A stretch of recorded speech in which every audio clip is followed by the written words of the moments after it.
What is so terrible about a child screaming? Why should it disturb us? Just because we happen to be there to hear it? There are children suffering everywhere. There are thousands of children. And there are old people, too, who shrivel and waste away like grass without rain because they're alone.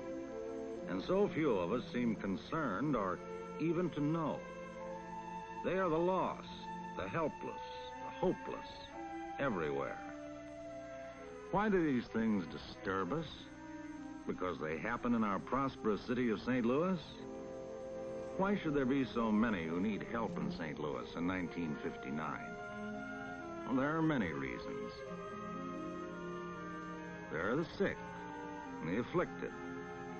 This is a child with cerebral palsy.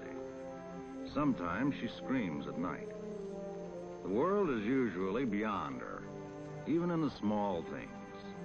Body, hands, legs, mouth will not obey. The mind cannot control. It's hard to make herself understood. She cannot, without help, without love, without training, do many of the simplest things every child takes for granted, never even thinks about. With care, money, professional training, with the new techniques, there is hope for the victims of cerebral palsy. Without these things, the world is just too much. Who else needs help in Greater St. Louis in prosperous 1959? In the center of the stream, the current is swift. It is not for eyes and legs that have grown weak, hands that shake. Things slip past. The world falls gradually away, and sometimes it's hard to realize that they're gone. Savings, livelihood, friends, loved ones. Families scatter, or are too poor to help. There were days, but that was long ago. Where'll he go? Who needs an old man? Even in civilized St. Louis in 1959, prosperity is for those who have money or can earn it. But in St. Louis in 1959, there are also pleasant backwaters, gentle shoals, United Fund homes for the aged, in which old people can rest and watch the race go by. There are Golden Age clubs where they can find company and activity suited to their pace and friends like themselves. Who else? Who else cries, however silently, for help? Those who are crippled in different ways, who must live in the jungles. For man makes his own jungles, at least as cruel as nature's. In any jungle, man-made laws don't count for much. You can't survive alone. You have to run with a pack. And when a pack runs, there are always enemies.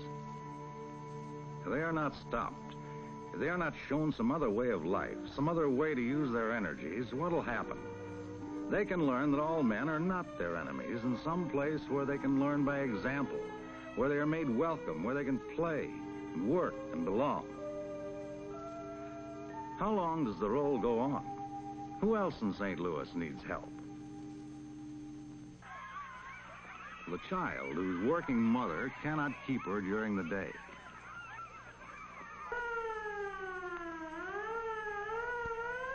The individual disaster.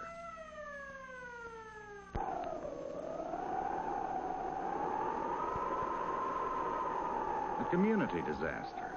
Many thousands, and each problem is different. Which is the most terrible? None of these.